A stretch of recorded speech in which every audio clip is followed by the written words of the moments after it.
Welcome to the T.A.C Show with August Doria, or is it Doria or Doria? Yes. Doria. So, yes, August, you are a filmmaker. What got you into that? What's the story behind that? Well, first off, thanks for having me on. This is super cool. I've wanted to be on a podcast for a while, so the invite was appreciated. The first thing that got me into filmmaking was the movie Cloudy with a Chance of Meatballs when I was like 8 years old. It was really great, and the second I saw it, I was like, oh, I know what I want to do. I want to be a voice actor. That didn't pan out. So, but then, like, obviously, as time went on, I was like, I want to be a voice actor, and then I started learning more about how acting works and how different things work. So I started doing, like, Running to Places, which is a theater company around here, and I was like, oh, okay, so I want to do acting. Oh, okay, well, I want a little bit more to do with the story. Maybe I can help choreograph stuff. No, not choreographing. Maybe I can do some of, the writing. And then, okay, well, it would look really cool if there was this camera angle and if it looked like this. So now, after all that buildup, although I've had tons of different job ideas in my life, I think it's all culminated in through my life, I've always had this passion for storytelling and visual storytelling, and I feel like filmmaking is really where I'm at. So, what made you realize voice acting wasn't initially the right choice? Did you realize that? What did you do to what was your journey with that initially, and what made you realize you got to switch? So, really, what happened was I really liked, voice actors like Bill Hader in Cloudy with a Chance of Meatballs. I thought he was hilarious, and I was like, oh my gosh, I want to be just like him. I want to do stuff just like him. So I started watching as many things as I could that had him in it, and I was like, okay, so real life acting, I don't really want to do that. I don't really want to put myself, out there physically as much. I feel like, I've always had a passion for like cartoons and stuff. So watching, stuff like that, I was like, okay, I want to voice these characters. I want to change my voice. I tried to like get different voices and stuff, but eventually I just settled on like, okay, acting in general is where I can start off. So after Running to Places and trying to do theater for a while, which I quit after like a year, the storytelling aspect is where I felt the most comfortable, and it's hard to get an agent. It's hard to get voice acting roles for kids, and from where we are, it's hard to put yourself out there as much, and there aren't as many opportunities. Interestingly, recently there have been some opportunities online I've seen that that people are putting out. Like they have an animated show that they're trying to get off the ground on YouTube. They're trying to create a little animated show on TikTok or something, and they're looking for voice actors. So they give the chance to duet the video, but recently I've sent in a few voice acting things for lines through email. So that's kind of me reconnecting with what really got me into this in the first place. But I truly, really like the storytelling because I have a lot of ideas. Was it hard getting out of your comfort zone, taking such huge risks? It was a little bit out of my comfort zone. I think the biggest step towards my filmmaking journey was when I decided, or when I was pushed a little bit to go to a filmmaking camp in the summer of 2022 in Vermont, and going there and finding other people for once that actually liked filmmaking. Like I had no filmmaking friends for a long time. So finding other people that liked filmmaking was a huge step in feeling like, I think the biggest thing that can get me into something is showing that there's a community built around that thing.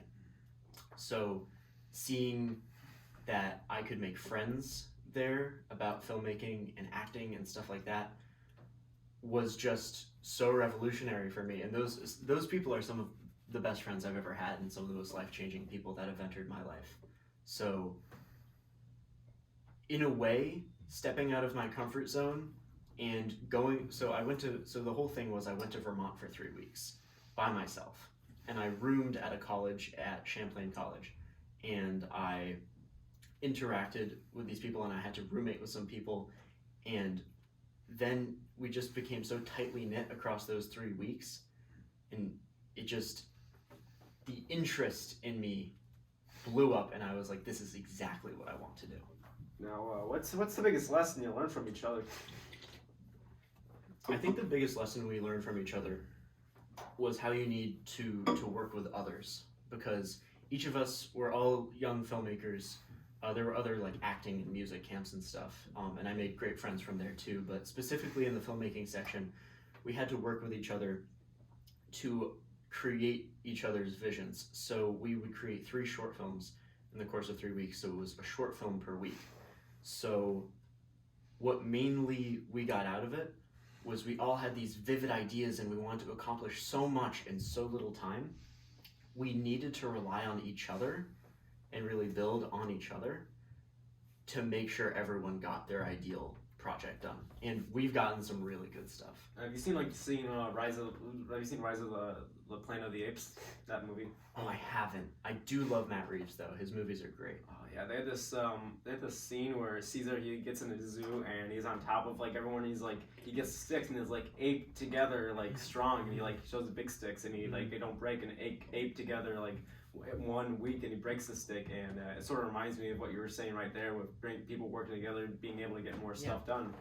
Yeah, definitely, you know, in any circumstance, more people together are stronger, but specifically in filmmaking, it helped us learn that there's more to filmmaking than just, you know, I have a story idea, I want to make it now.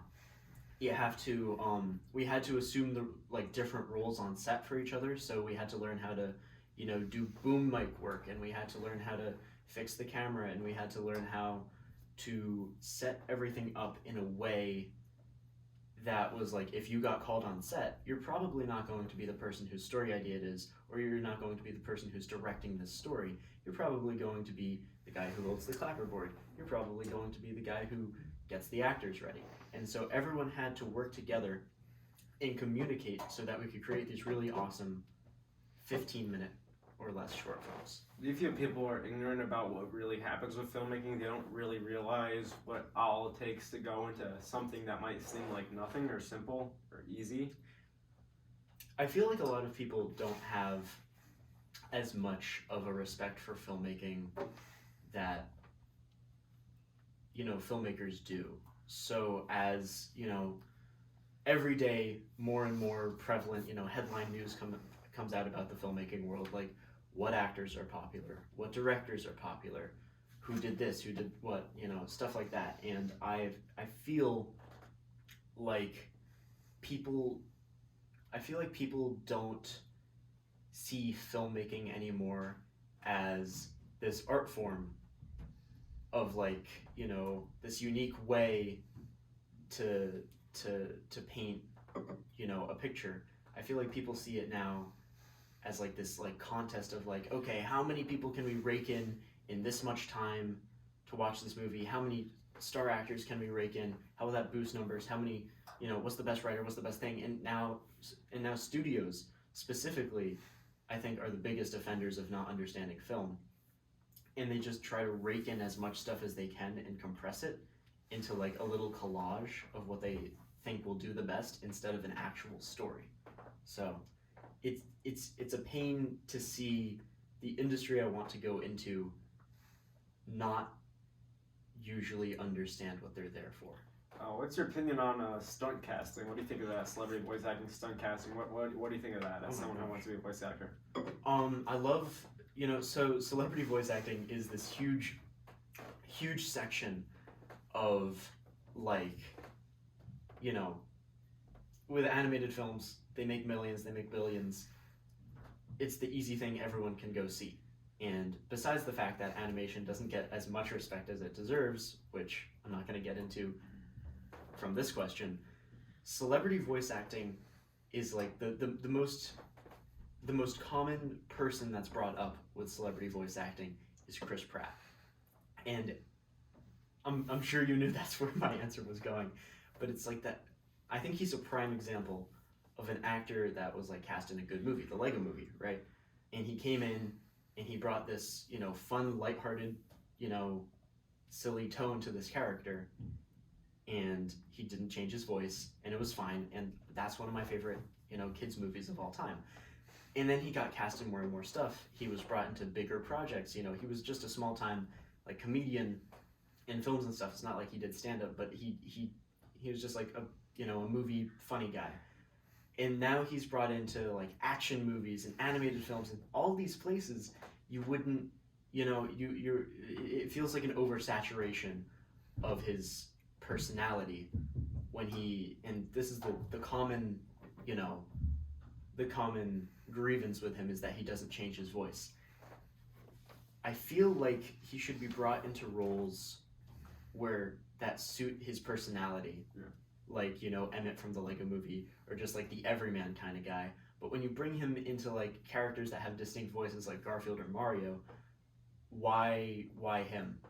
And that just loops back to studios just wanting to buy an actor just so that they can get money. Yeah. And it feels like a prime example of that, so that's how I'm connecting those. Yeah, I feel like, I don't know, Chris Pratt's Mario is like different from regular Mario. It's like his Mario, and I feel like they could have gotten anyone, like, I don't know, they could have gotten someone more Italian-based, someone like better to the voice. Like, could have gotten like Sylvester Stallone, and he would have probably done a better job. Sylvester Stallone. It's a me Mario. It's me Mario. Yeah, he's, I feel like even that would have been like better. Would have been interesting. But yeah, back to the filmmaking. Are you working on any recent projects right now? There was a little project I was working on for a while, just for fun. I was making my own little, like, I do my own stories, I create my own characters and places and stuff, but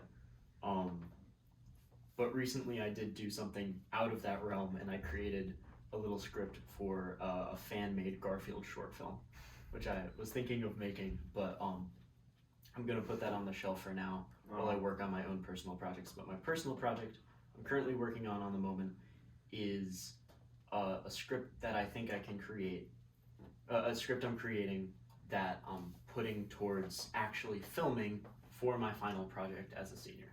What's the synopsis? What's your idea so far for such a thing? So my idea so far was this idea where this character, he wakes up in the morning, just like the opening scene is like my favorite way of describing like this film. He wakes up in the morning, he smells bacon, he smells eggs, it's cooking, he's ready for the day. Wait, but he lives alone. So he goes to the kitchen and there's a guy in there already cooking, and he's like, how did you get in here? What are you doing? Who are you? And he's like, oh, don't worry, I'll explain it later. And he's like, okay, what's the deal? And he says, I hear you need to get across the country. So here's the synopsis of the film. They live in California, and they got to go to Boston, right? They got to make it across the country. And so this guy who wakes up in bed, character 1, Jake, he's broke. Character 2, Jeff, he's not broke. Jeff doesn't have a car. Jake has a car. Jeff offers that if Jake drives them over to Boston, he will pay the way. And so it's this story of these two strangers that become friends over the course of a road trip, but there's definitely hidden stories on either side that they find out later. That's pretty cool. Now, what's the biggest challenge you've had to deal with filmmaking? What's the biggest challenge that you've had to overcome? I think the biggest challenge would have to be being confident in your own script, because you are putting out there, the idea you've had, the passion you've been working on. You have the perfect, aesthetic. You have the perfect vibe. You have the perfect idea of how the characters work. You have the perfect idea of like how they talk, how they move, everything. And you have the movie in your head and you want to put it out there and you write it. And then maybe you reread it and you become a little more unsure. And of course, everyone is their own harshest critic. And sometimes people are scared of asking other people to read the script over, because usually they don't. But even if they do, they think that, oh, they don't understand the character like I do, or they'll just throw advice out the window. I think the biggest challenge in filmmaking is creating a script, being happy with it, and then while creating the film, still being happy with your script. Because I've made short films that are like, I'm towards the end of it, and I'm like, I don't even know anymore if I like this, and I want to throw it out the window. But once I'm done editing and I'm done polishing, you've got something special. So I think if you have a good natural idea that you want to go for, to anyone out there who's creating short films, you're going to want to know that you started with a passion, and you in the past would be so proud of how far you've come by the time you've finished that thing. Is there any funny stories behind the filming process? You want to talk about any really funny stories with people or just working on stuff that stick out? Oh man, I know I have some. Well, you don't have to name names. You can just talk about it. No, it's fine. I probably wouldn't be mentioning anyone that would have seen this, but you know what? Can I get back to you on that one? I'm sure I have a good one, but I don't know what it would be right now. Know what it would be? Well, it could be anything, but sure. Yeah. So, what got you into digital media? Was that just the filmmaking part? Like, what's the story behind you and digital media and getting into it years ago? What's the story behind that? Okay, so I go to middle school / high school, and that's my base school, and in my personal opinion, I feel like it's been going downhill in the past few years. I don't think I feel like I'm tired of a lot of the company that I see at that school. You know, I feel like I'm getting older and I'm outgrowing a lot of this stuff, and I also feel like it's kind of being mismanaged, and I was kind of sick of it. And so when I got to visit BOCES that one day in 10th grade, and I got to see this classroom where for 2 hours every day I could just work on, you know, silk screening, which I already do, and I'm wearing a shirt that I make. Oh. Yeah. Like shirts, like making shirts? Yeah. So like I make my own designs and stuff, like printing stickers and photography. I was already sold, you know, making games. That's not really my thing, but I had fun when I did it. And I was like, this is awesome. And then my teacher was like, we have an entire filmmaking unit that's in junior and senior grades. Oh. And I was like, you know, how else am I going to build my portfolio? Flash forward to now. I now have an actual physical portfolio of my work in that class, including work outside of that class that I now am using in job interviews. So I got into digital media because I wanted an escape from my base school into a place where I could just create, and now that's my favorite part of any day. Yeah, where you feel like you were able to find a community, find your place by doing digital media? My friends in digital media are definitely some of the best friends I've had in my entire life. Again, life-changing. Those people are incredible, and I love them so much. But finding community it's an understatement, because you know, it's just I think these people are incredible, and their passions are incredible, and seeing them get excited every day to walk into a class and interact with me and other students and work on what they love, like, that's awesome. That's what I'm doing. So seeing everyone else walk into a class and be excited for that and just be like, yes, okay, I made it here. We're doing this. It is the best. Yeah, what's something you learned from digital media that you never learned in normal high school, normal middle school? What's one serious thing they teach you that you really think is important for working future stuff? Definitely what we just finished about a month and a half ago is mock interviews. So I briefly just touched on creating portfolios, but in creating portfolios, you know, you put together all of your proudest work you've ever done, whether it be in digital media, BOCES or not. And in this giant portfolio, you bring it to these interviews that are staged like real interviews. And for a day, you go to like 3 interviews, you're dressed in a suit or professional attire, and you know, business professional, and you talk to these people who are talking to you like they're going to hire you. So you need to learn So you learn how to build a portfolio, you learn how to run an interview, you learn how to become impressive about and become a standout person to get the job. So in general, I think BOCES is this, and also it fills out TC3 credits in case you want to go to TC3. It fills out college credits. You know, you can. Yeah, I've saved money on, so I'm thinking about going to TC3, Tompkins Cortland Community College, and there are classes that I don't have to take there if I go because I have already done them at BOCES. I've already completed college credits at BOCES, and I have done that at LACS as well, my base school. But it's just everything about this class is propelling you into your future. Normal high school is a process that is just pushing you out the other side. BOCES is like thunder throwing you into the future. It is really incredible. And we're going to be taking internships with people who are in our job fields later in the year. So I'm going to have a stacked work experience. That's really good for getting a job. So do you do musical stuff at all, or yeah?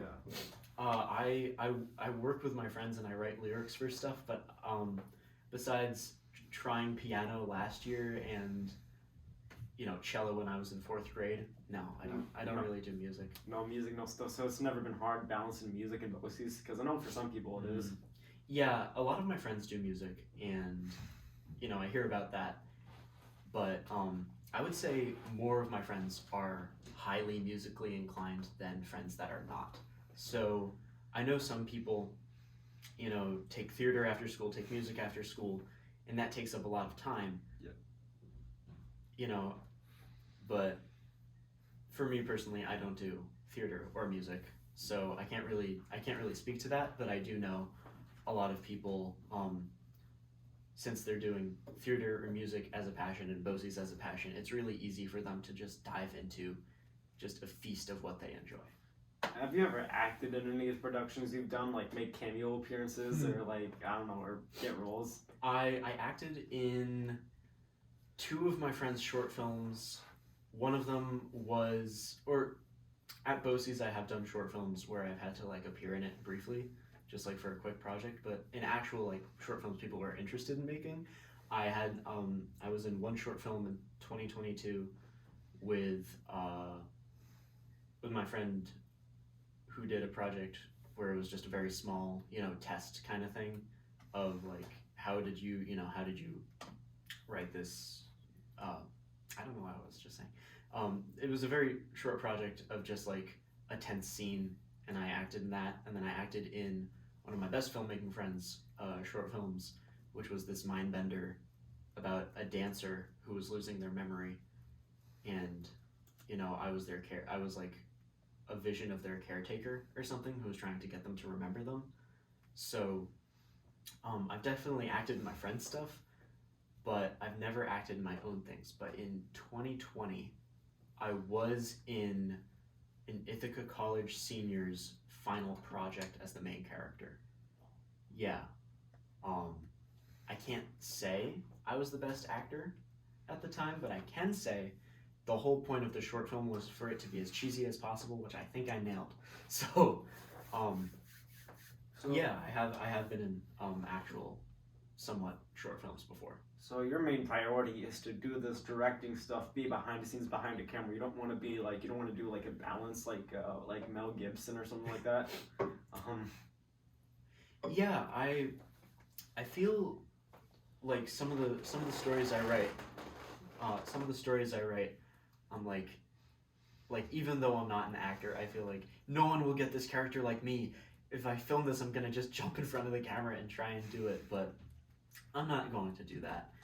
But I do really respect people that create movies that they write, direct, and star in, because although that's 3 whole roles to yourself and produce, but 3 to 4 whole roles on a film by yourself is super impressive. And if the movie's good, if it's bad, respect as well. But if the movie's good, that's pretty impressive. So working on being in my own movies, probably not. I'll probably do like a Tarantino thing where I just am a background appearance that just is killed immediately. Oh, which filmmaker is your greatest experience? Like, what your greatest influence? What movie is my greatest? Your filmmakers or filmmakers. Oh, what are my favorite filmmakers? So one of my top filmmakers is a duo, so they're going to count for one. Lord and Miller. So Phil Lord and Chris Miller, the creators of the Lego Movie, Spider-Verse, Cloudy with a Chance of Meatballs, Mitchell's versus the Machines. In every stage of my life, there's been a movie of theirs that's influenced me. I do highly enjoy, Christopher Nolan, even though he's one of the most talked about filmmakers. I think he's incredibly impressive, and I can't get enough of his stuff. Oh man, I'm really trying to think about who my biggest influences are. I would say, I'm gonna go for another basic one right now while I try to think of someone more, slightly more confusing. But even though he's talked about it a billion times a second with filmmaking, Quentin Tarantino is a rare soul. Yeah.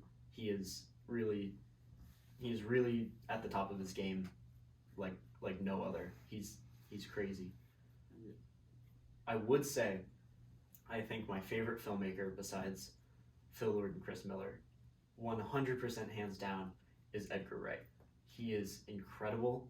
I'm a huge sucker for Scott Pilgrim, Baby Driver, like everything he makes on there. Oh yeah, he's still working on his new movie, but he just made the new TV show. He produced it.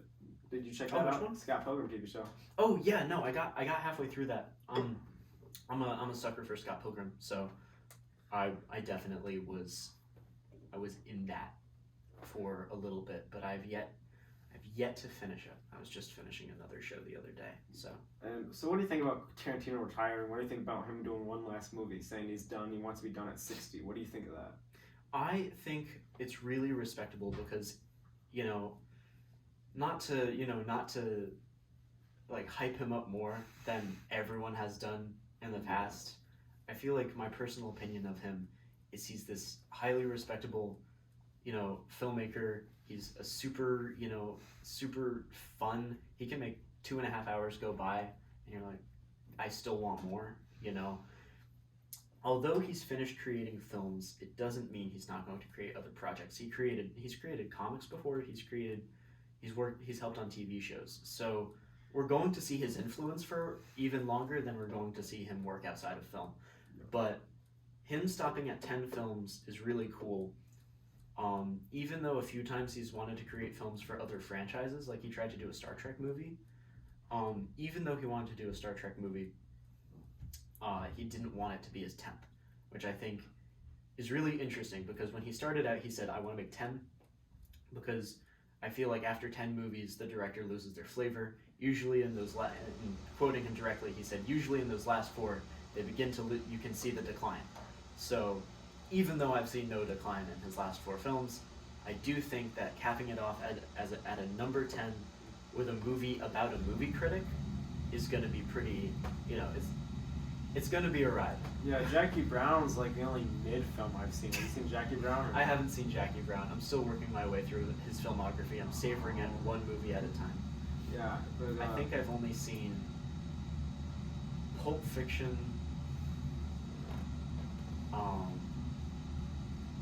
No, I've only seen Pulp Fiction, Inglourious Bastards, Kill Bill, and Reservoir Dogs, but I haven't seen Kill Bill Volume 2. So, he does say Kill Bill, both of the movies, counts as one movie. Yeah. So, 11 films? Who knows? Do you think streaming's ruining cinema? What do you think about that? I think streaming isn't ruining cinema like a lot of people say it is, because, not everyone can pay for a movie. Not everyone can pay to see a billion movies at the theaters every month. I'm not getting a Regal Crown Club Unlimited anytime soon, although I'm tempted. the thing with streaming is there are movies that that wouldn't be greenlit unless the studio could say, okay, we've got too many films releasing, in theaters this month. We're going to put some of those, on a streaming platform. Yeah. And I feel like the negotiation of like, let's put some of them on a streaming platform is a really good way of like getting something, made. It's given a lot of actors, actresses, filmmakers, new studios like their start just for streaming, and I think that's really cool. There is a downside to streaming though. When you begin, so there are movies that have come out on like streaming only that have won Oscars. There are movies that have come out only online that are being nominated for these giant awards. I think The Power of the Dog was a Netflix only film. Yeah. And that crushed it. Yeah. People really like that one. And it's stuff like that, it's more opportunity for newer people. However, the downside to this, and I'm gonna make this really brief, is Star Wars, Marvel, stuff like that. I'm a sucker for Star Wars and Marvel my entire life. But the second that they started making TV shows, by all means, The Mandalorian's good, and there are good parts of like Marvel shows and stuff. But by all means, if you're going to create something for a large franchise that is now localized on one network as a series, that's homework. Nobody wants it. And if it's going to be low budget and stretched out, it's going to feel like a waste of viewers' time. And nobody wants to watch them anymore. I don't watch Star Wars or Marvel anymore, the new stuff, but I do rewatch the old things on occasion. Yeah, the only Marvel TV series I like is What If, and I like Loki, and that was incredible. and I watched WandaVision, but I tried to watch. It was painful watching the Falcon and the Winter Soldier. It was a drag getting through that. And She-Hulk, I had to quit halfway through the series and watch the finale. That was too much. I was a little nervous for She-Hulk because I really like Daredevil, and I wasn't sure what they were going to do with his character. So I just didn't bother watching it until the end when I heard like a mix of opinions. I wanted to, because there were other shows I was watching at the time. I was rewatching, a favorite show of mine while waiting to hear what people thought of it. And I didn't bother watching it. It didn't seem like, a good use of time. It looked like just a character setup. So I held off, and I'm still holding off. But, I feel like all of my opinions on this are coming off as very like film bro, but I'm not a film bro, but like I like like stupid little kid movies, as much as like the Peanuts movie is one of my favorite films. No, that's of all pretty time. great. Yeah, I love the animation. Oh, it's so good, dude. I love that movie so much. I cry every time, but it's like the thing I want to come off the least as is pretentious about this kind of topic. But I think TV shows of major things is ruining our perception of of content. I said the word content. Content. What do you think about Peacemaker in the DCEU? How that was handled? Do you like that at all, or? I love Peacemaker. Peacemaker was great.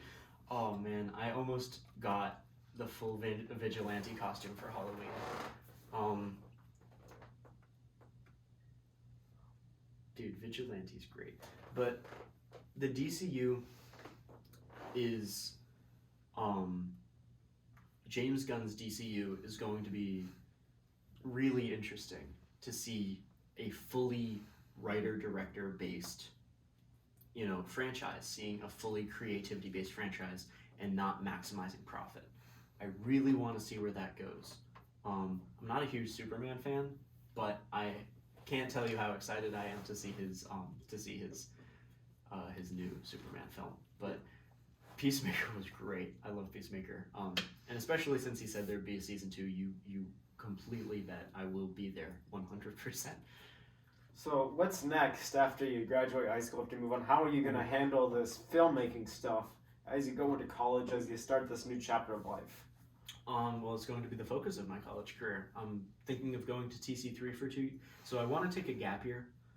I want to get a taste of, life. I want to see, so that, I'm not naive when I exit college. Like, I'm going to get a job immediately, because I'm probably not, because the filmmaking industry is hard. West Coast, hello. But the thing is that I want to get like a taste of life. I want to get internships. I want to see what this is all about, kind of thing. I want to see, how I can manage on my own, and then I'm going to go to college. So I'm probably going to do TC3 for 2 years in TV and production design, as well as creative writing. Don't do a film class. It's a waste of time. That's just an expensive movie ticket. Film classes are just watching movies and writing about what you see. It's not actually about like really creating them. Then I'm probably going to spend my next 2 years at a college called SCAD over in Savannah, next to Like Georgia? so next to Atlanta, and it's like really close to Atlanta. The dorms are in Atlanta, but the college is in Georgia. The college is in Savannah. But that is my dream school. I think I have a good chance of getting in, but I still have to apply. This is being filmed before I've applied. This is another thing to your resume. Another thing to add to my resume. But I am excited to go to TC3 and SCADA if I get in. But the Savannah College of Art and Design, definitely where I want to go. Super duper cool place. Well, anyway, thanks for talking. It was good having you on the show. Good hearing you talk about your journey with filmmaking, your journey with digital media, and I hope to see you soon, and I hope you had a great time today. Yeah, dude, this